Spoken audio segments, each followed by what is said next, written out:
Salve Maria Imaculada, meus irmãos. Vamos para a formação do segundo capítulo da consagração a Jesus pelas mãos de Maria, pelo método de São Luís Maria de Montfort. Bom, neste segundo capítulo, São Luís ele traz algumas verdades fundamentais para a nossa consagração a Jesus pelas mãos da Virgem Maria, né? E quais são essas verdades fundamentais? Esse segundo capítulo é um capítulo mais, vamos dizer, mais técnico, porque ele apresenta os fundamentos, né, de toda a consagração. Então, vamos dizer que é um dos capítulos mais importantes do tratado, porque é o capítulo onde ele fundamenta esse documento com várias partes demonstrando por que, né, nós devemos nos consagrar a Jesus pelas mãos de Maria. Então, o primeiro fundamento, né, é que Jesus ele é o fim último de toda a devoção. Então, se você pegar aí no seu tratado, você vai perceber que lá no parágrafo 61, então quero que você acompanhe aí comigo, São Luís ele fala o seguinte: Jesus Cristo, nosso Salvador, verdadeiro Deus e verdadeiro homem, deve ser o fim último de todas as devoções. De outro modo, seriam falsas e enganadoras. Jesus é o alfa e ômega, o princípio e fim de todas as coisas. E ainda ele coloca aí em partes, né? Eu vou ler alguns pedaços. Ele é o nosso único mestre, o único Senhor, único chefe, único modelo, único médico, único pastor, o nosso único caminho, única verdade, única vida, único tudo. Não nos foi dado debaixo do céu outro nome pelo qual devamos ser salvos, senão o nome de Jesus. Então, esse é o primeiro fundamento, e é um fundamento mais importante de toda a documentação, de todo o tratado, porque sem esse fundamento seria falso essa devoção, e qualquer outra devoção que exista a outro santo, nós precisamos entender a qual fim essa devoção nos leva. Se é ao fim ao próprio santo ou se o fim é Jesus. Então, nós temos que olhar primeiramente para um tratado ou para uma devoção, a qual fim essa devoção nos leva, o que está escrito, né? Então, você vai perceber que ao longo desse tratado, essa devoção nos faz aproximarmos de Jesus, para adorá-lo, para sermos dele no final das contas, né? E o nosso fim aqui não é chegar a Maria, mas é chegar a Jesus pelas mãos de Maria. Então isso é muito importante para que nós reflitamos justamente nesse início e consigamos dar continuidade para não haver nenhum tipo de confusão de que estamos passando Maria à frente de Jesus, né? Ou qualquer outro tipo de ideologia que possa surgir. E assim, no parágrafo 62, São Luís ele nos fala exatamente por esse motivo que Maria ela é um auxílio extremamente necessário para que nós possamos nos aproximarmos de Jesus. E ele diz que essa aproximação, essa devoção à Virgem Maria é justamente para que nós possamos nos aproximarmos de Jesus Cristo. E São Luís ele fala algo extremamente muito simbólico, né? Muito conhecido essa frase dele, que é no parágrafo 63. Ele diz o seguinte, que seria mais fácil separar de vós todos os anjos e santos do que a Maria Santíssima.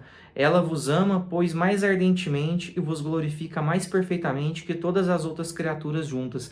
Então ele fala que a ligação que há entre a Santíssima Virgem com o nosso Senhor Jesus Cristo é extremamente absurda, que seria mais fácil separar todos os anjos e todos os santos do céu do que separar a Maria de Jesus Cristo. Então essa é uma frase extremamente conhecida do tratado. E no parágrafo 64, São Luís ele chama a atenção de algo que acontece muito, né? Ele diz que é lamentável a ignorância de vários cristãos em não colocar Maria onde ela merece estar. E ele diz isso que não falando dos hereges, dos ateus, dos cismáticos, mas sim dos próprios católicos cristãos, né? Que muitas vezes até doutores da igreja, né, falam de Maria de uma forma extremamente breve, de uma forma extremamente superficial, com medo de que ao falar dela, eles possam estar colocando ela acima de Jesus.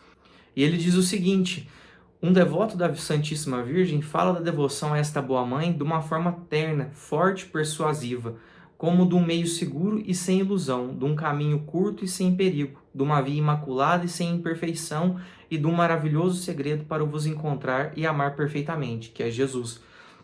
Então, essas pessoas, elas não têm esse tratamento com a Santíssima Virgem Maria. Na verdade, elas têm um tratamento totalmente oposto. Por vezes falam da devoção à vossa Santa Mãe, ó Jesus, não para estabelecer e propagar, mas para destruir os abusos que dela se fazem. Estes senhores não têm piedade nem devoção terna para convosco, por não terem nenhuma a Maria. Ou seja, São Luís está falando que a partir do momento que nós não temos uma devoção a Maria, nós também não temos devoção a Jesus, justamente por essa ligação íntima que há entre os dois. Não há possibilidade de você querer separar, né, Maria de Jesus, de uma forma que você vá somente amar Jesus e você vá colocar, vamos dizer, Maria de lado e ela não tem nenhum tipo de contribuição ou não tem nenhum tipo de a proximidade com você. Isso São Luís deixa bem claro já nesse início do tratado, que, como ele disse, é mais fácil nós separarmos os anjos e os santos de Jesus do que separar Maria Santíssima. E para se preparar melhor para essa devoção, São Luís ele deixa uma oração muito bonita, né, nessa primeira parte, que é uma oração feita por Santo Agostinho, né, para pedirmos a Jesus essa graça, a misericórdia dele, de nos aproximarmos dele pelas mãos de Maria. Então eu vou colocar aqui para você essa oração e você deve realizar essa oração não uma única vez, mas sempre que você quiser, de certa forma, renovar esses votos, tentar entregar a Jesus esse pedido de aproximar dele pelas mãos de sua mãe. E a segunda verdade que São Luís vai trazer para nós no tratado é que pertencemos a Jesus e a Maria na qualidade de escravos. Isso mesmo, escravos. Nós, consagrados totalmente a Jesus pelas mãos da Virgem Maria, nos denominamos assim, escravos de Jesus e escravos de Maria. E esse termo ele pode até soar estranho em um primeiro momento, mas é nesse momento aqui do tratado que São Luís explica o porquê desse termo, o porquê da escravidão. Até um paradoxo, porque nós acreditamos que quando a gente está afastado, quando a gente está longe da igreja, longe dos sacramentos, de uma vida de sacramentos, de uma vida de comunhão com Deus, a gente pensa, e eu pensava assim, que a igreja nos aprisionava, que a gente tinha que seguir um monte de regra, um monte de mandamento, porque Deus estava nos observando o tempo todo, porque Deus é mau, e o mundo que nos dá liberdade, que no mundo a gente é livre para a gente fazer o que a gente quer. Mas na verdade não é bem assim, né? A verdadeira liberdade a gente encontra quando a gente é escravo de Jesus e de Maria. E é isso que São Luís nos mostra nesse momento aqui, nesse capítulo do tratado. E ele começa explicando isso desde a criação. Então Deus, ele cria o ser humano, ele cria Adão e Eva com consciência, para poder ter uma intimidade conosco, para poder se relacionar com o ser humano, porque o ser humano possa responder ao seu amor, para que ele possa amá-lo e ser correspondido. Mas no momento em que os nossos primeiros pais cometem o pecado, e pecado esse que recaiu sobre todos nós, eles perdem o maior dom que Deus colocou neles. Qual foi esse dom? A graça santificante. A graça santificante, ela é a capacidade de nós termos uma vida sobrenatural, uma vida espiritual. E no pecado, Adão e Eva perdem essa graça santificante e com isso todos nós perdemos essa capacidade, essa vida sobrenatural. Nós estávamos mortos, a verdade é essa, e nós estamos mortos até nos batizarmos. Porque Jesus Cristo veio a este mundo, o Verbo divino se fez carne e habitou entre nós e pegou para si o preço de todos os nossos pecados e pagou pelo preço caríssimo de todo o sofrimento dele, de todo o sangue que ele derramou por nós. E ele quis assim, porque ele nos ama demais. E com isso, com todo esse sofrimento, com o preço de Jesus na cruz, pelos nossos pecados, ele nos devolveu essa graça santificante. Então, todos nós batizados, o batismo, ele nos devolve exatamente isso. Ele nos devolve essa graça santificante, nos devolve esse dom. Ele nos marca como filhos de Deus. E com isso a gente recebe novamente essa vida, essa participação na vida divina, na vida espiritual, na vida eterna. E assim, né, por isso também que nós batizamos crianças, porque uma coisa maravilhosa dessa, né, a vida, logo que a gente nasce, a gente tem que ter vida. A gente nasce morto, a gente vai esperar quanto tempo para começar a viver? Para receber o dom mais precioso que Deus nos deu, não é mesmo? Ou nós somos escravos do mal, escravos do diabo, ou nós somos escravos de Deus. E é isso que São Luís fala aqui para nós nessa parte do tratado. Antes de sermos batizados, nós éramos escravos do pecado, nós éramos escravos do diabo. E assim que somos batizados, nós somos escravos de Deus, porque tendo obtido novamente essa graça, a graça da vida eterna, nós vamos viver para quê? Se não para adorá-lo, senão para glorificá-lo, senão para sermos completamente entregues à vontade dele, que nos criou e que nos ama e que sabe melhor do que qualquer pessoa o que é o melhor para a nossa vida, o que é o melhor para nós, né? Então nós devemos tudo que a gente faça, o nosso trabalho, o nosso acordar, o nosso dormir, o nosso louvor, os nossos pensamentos, a gente deve tudo a esse Deus maravilhoso. Então, somos escravos de Jesus e não mais escravos do pecado. E aí, São Luís ele vai trazer aqui para nós quais são as diferenças entre servo e escravo. E qual que é a diferença, então, entre servo e escravo? São Luís vai trazer para nós 5 diferenças. A primeira, ele fala que um servo não dá ao seu senhor tudo o que é, nem tudo o que possui, mas o escravo se dá inteiramente com tudo o que possui ou pode vir a adquirir, sem exceção alguma. Então, nós, escravos, tudo nosso, tudo que nos pertence, tanto os nossos bens materiais aqui dessa terra, né, nossa vida, um carro, uma casa, tudo é de Jesus, né? Tudo é de Cristo, assim como também os nossos bens espirituais, as nossas boas ações, as nossas virtudes, tudo isso a gente deve entregar e consagrar inteiramente a Cristo. O segundo motivo, São Luís nos fala que o servo exige a paga dos serviços e o escravo nada pode exigir. Então é bem isso. Um servo, ele presta os serviços para outra pessoa, mas ele exige uma recompensa. Mas nós, escravos, não podemos tratar Deus assim, né? Nós não podemos exigir recompensas de Deus, nós não podemos negociar com Deus, devido a tudo que Ele é e o que Ele fez por nós. Ele é o nosso Criador, né? E não é assim que nós devemos tratar Deus. Ah, Deus, eu vou fazer uma penitência aqui hoje na quaresma, mas em troca o Senhor me dá isso. Nós estamos querendo negociar com Deus, né? E não é assim que deve funcionar. Então, por isso é mais um motivo de falarmos que somos escravos e não servos. O terceiro motivo é que o servo ele pode deixar o Senhor quando quiser, mas o escravo não tem o direito de fazer isso. E nós realmente não temos o direito de fazer isso. O nosso batismo ele é irrevogável, né? Uma vez batizados, nós somos escravos de Deus. E também, né, quanto mais a gente tem uma vida de oração,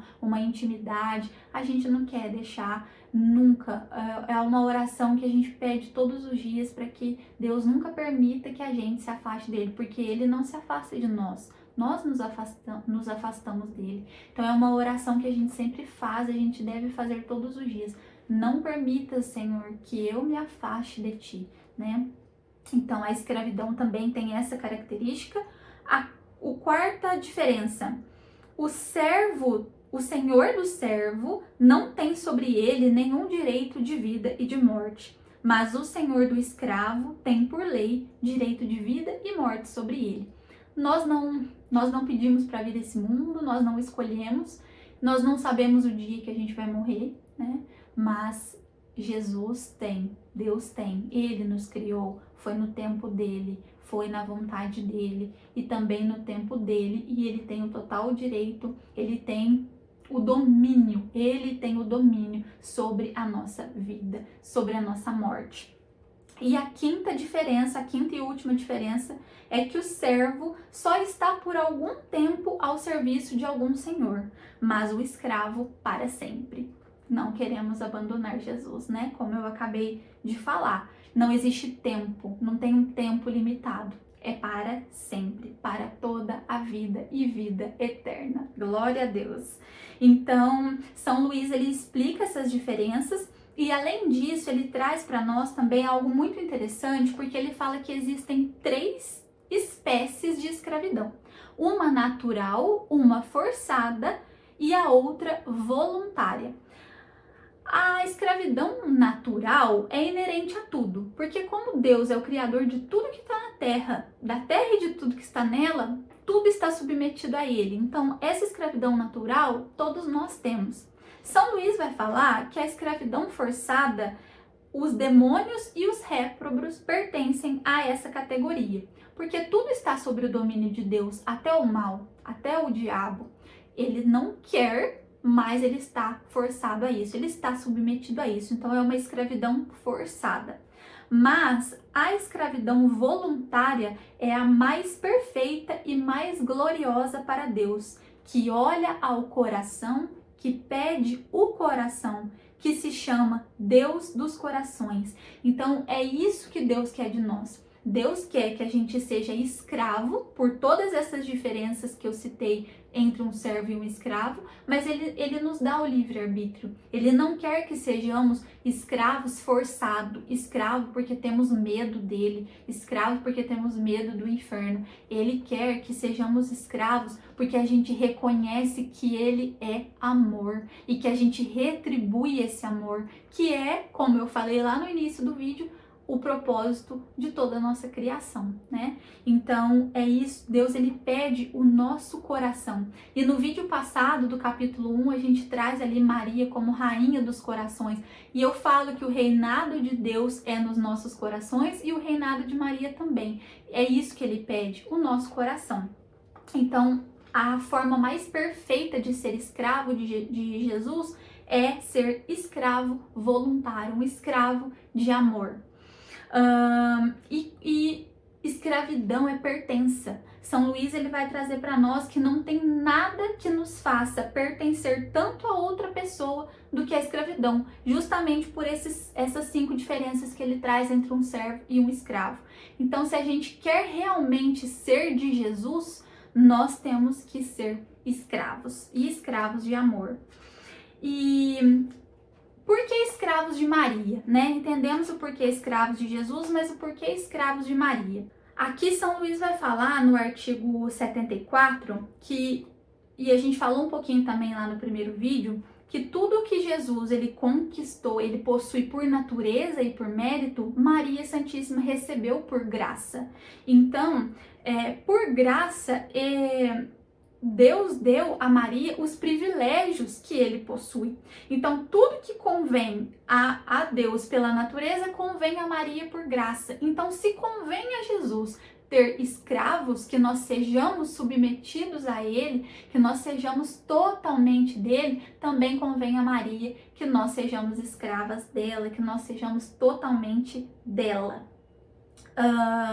Escravos amorosos também da Santíssima Virgem. Por quê? Porque foi o meio que ele usou para vir até nós. Foi o meio que ele se serviu para vir até nós. Foi pela Virgem Maria. Então é o meio também que a gente vai usar e se servir para ir até ele.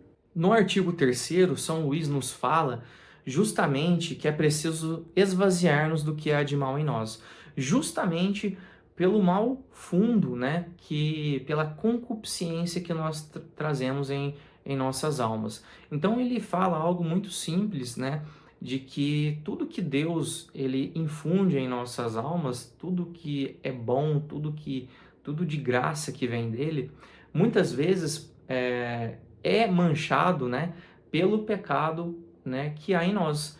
Então, se Deus ele já derrama tantas graças em nossas vidas e muitas vezes a gente consegue ver os milagres que ele faz em nossas vidas, imagina se nós conseguíssemos compreender, se nós não tivéssemos esse fundo mal, essa concupiscência, se nós fôssemos seres ainda mais puros, dizendo de certa forma, né? Então, é justamente esse artigo 3º que São Luís ele nos mostra que é preciso esvaziar desse mal que há em nós, né? E nós nunca vamos conseguir esvaziar completamente desse mal, até porque nós somos seres humanos e nós somos pecadores. Então, ele é uma busca cotidiana, é uma busca que nós fazemos todos os dias das nossas vidas, a todo momento. E para esvaziarmos de nós mesmos, é preciso, né, 3 etapas fundamentais, que é o que São Luís aqui traz. Então, em primeiro lugar, é conhecer esse fundo, né, através do Espírito Santo, o mal que há em nós. E esse mal, ele é o que nós chamamos de concupiscência, aquele desejo de sempre fazer algo de errado.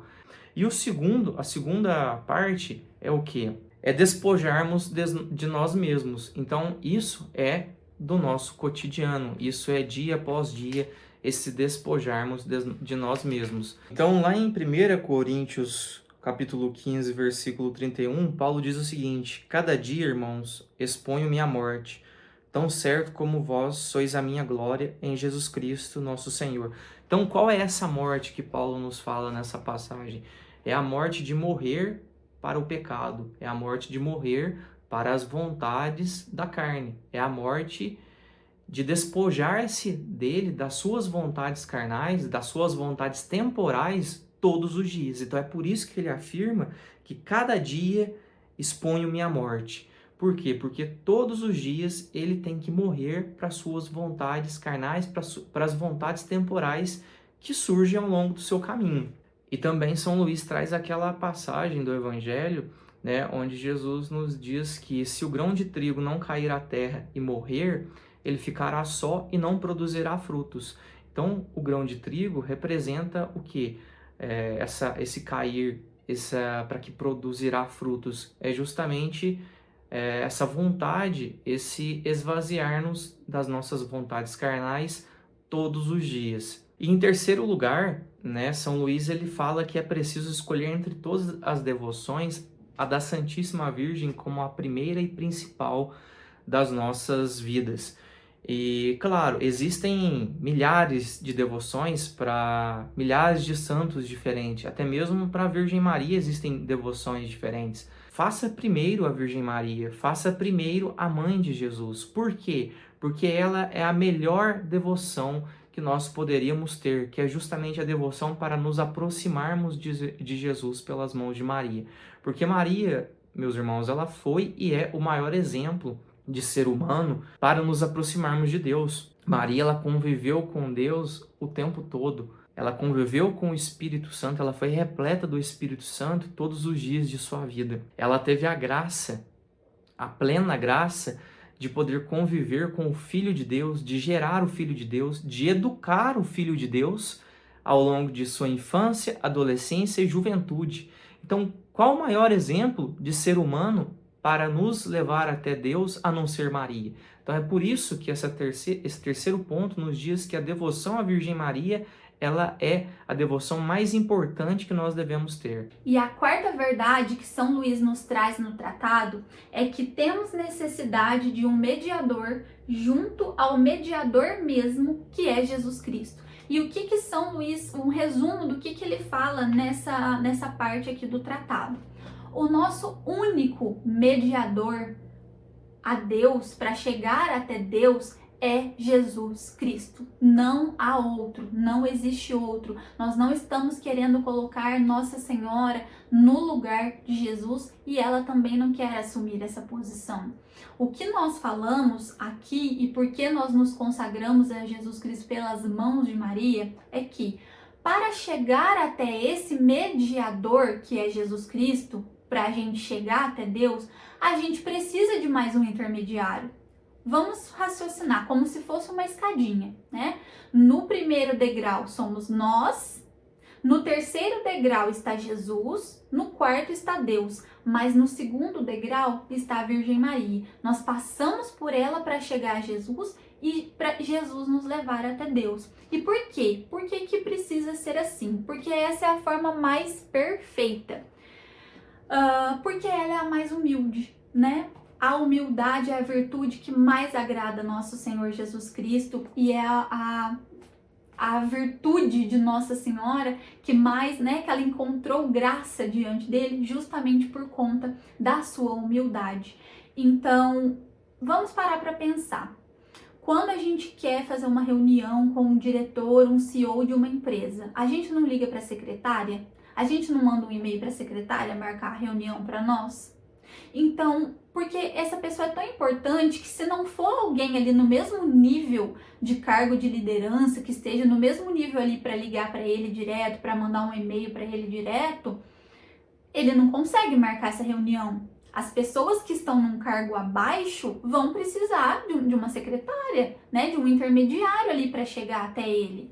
E Jesus, ele não é tão perfeito igual ao Pai, ele não é Deus como o Pai, eles são só, né? E nós não estamos no nível de santidade de Jesus Cristo. Então nós podemos pedir a Jesus Cristo diretamente, nós podemos rezar a Jesus Cristo diretamente, claro que nós podemos, é claro que nós podemos, mas se a gente se utilizar de um mediador junto a ele, que é o próprio mediador, usando um outro mediador para chegar nele, a gente demonstra mais humildade. Exatamente como a gente faz quando a gente vai ligar para o CEO da empresa e passa por uma secretária. A gente mostra, não, eu reconheço que Jesus Cristo é soberano, eu reconheço que eu não estou nesse mesmo nível, eu sei que eu posso chegar, ele abriu as portas para isso, mas se eu pedir para uma outra pessoa pedir, eu vou ser mais humilde, e isso agrada mais aos olhos de Deus. E por que esse mediador nosso junto a Jesus, que é o próprio mediador junto a Deus e o nosso único mediador, precisa ser a Virgem Maria? Porque ele escolheu ela para vir até nós. Ele usou dela para se intermediar com a humanidade. Então, nada mais perfeito, porque Deus, ele sabe de todas as coisas. Deus é puramente inteligência, ele é a pura sabedoria. Ele encontrou graça somente na Virgem Maria. Se ele se utilizou dela, é porque ela era a criatura mais perfeita que existe na face da terra. E então, nada melhor do que ela, Nossa Senhora, para que nós também possamos chegar até Jesus Cristo, para que ele nos leve ao Pai. E no artigo 5º desse último artigo do capítulo 2 do tratado, São Luís ele nos finaliza esse capítulo 2 explicando que é muito difícil a gente conservar as graças recebidas de Deus, que vai um pouco de encontro daquilo que foi falado do artigo 3º, né? Então, o que quer dizer essa última parte do capítulo 2? Justamente que nós recebemos tantas graças de Deus, mas é muito difícil de nós, por nós mesmos, conseguirmos guardar essas graças. Por quê? Ele traz 3 motivos porque nós não conseguimos conservar essas graças recebidas de Deus. Primeiro, porque nós temos estes tesouros, ou seja, essas graças celestes recebidas de Deus em vasos frágeis. Então, São Luís ele nos diz, né, ele nos compara a vasos frágeis, que nós somos tão frágeis que por qualquer situação, por mais tola que possa ser, nós já desestabilizamos, nós perdemos a nossa fé, nós perdemos as nossas forças. Então, o primeiro motivo é nós próprios, é nossa culpa no sentido de que nós não temos forças o suficiente para conservar essas graças. Depois ele diz que também pode ser culpa do demônio. Então o demônio ele está o tempo todo nos investindo, nos investigando para que nós erramos, nós caiamos em tentação, nós consentimos com o pecado que ele nos propõe. Né? Então, é a segunda, vamos dizer, consequência porque nós não conseguimos conservar as graças recebidas de Deus. E o terceiro motivo é justamente o que o mundo nos oferece. Então, o mundo, principalmente no que a gente vive, né? No pleno século que a gente se encontra, num mundo tão tecnológico, num mundo totalmente a favor de várias questões, né, que a gente vê por aí, de ideologia, de várias questões complicadas, até de trazer aqui, né, por questão até onde a gente pode falar isso hoje em dia, mas o mundo ele nos oferece coisas que vão totalmente contra aquilo que Deus nos quer fazendo para Ele. Então o mundo ele sempre vai nos propor algo contra o que Deus nos pede. Né? Então, como eu estava falando, no mundo de hoje em dia, olha a facilidade que os jovens, os adolescentes têm para ter acesso a conteúdos inadequados, fazermos um caminho totalmente oposto do que aquilo que Deus nos propõe. Então, são três pilares para que nós não consigamos conservar as graças que Deus quer derramar em nossa vida. É justamente a nossa culpa, né? Na verdade, todos os três, vamos dizer, é culpa nossa, porque tudo depende do nosso consentimento. Mas o primeiro pilar é justamente nós mesmos, depois o próprio encardido, né? Como dizia o saudoso Padre Léo. Então, o demônio está o tempo todo buscando conhecer a nossa vida, conhecer aquilo que é mais fácil para nos derrubar, e depois o mundo. Então, o mundo que nós vivemos, ele está o tempo todo totalmente contrário ao que a nossa fé e o que o nosso Senhor Jesus Cristo nos mandou fazer.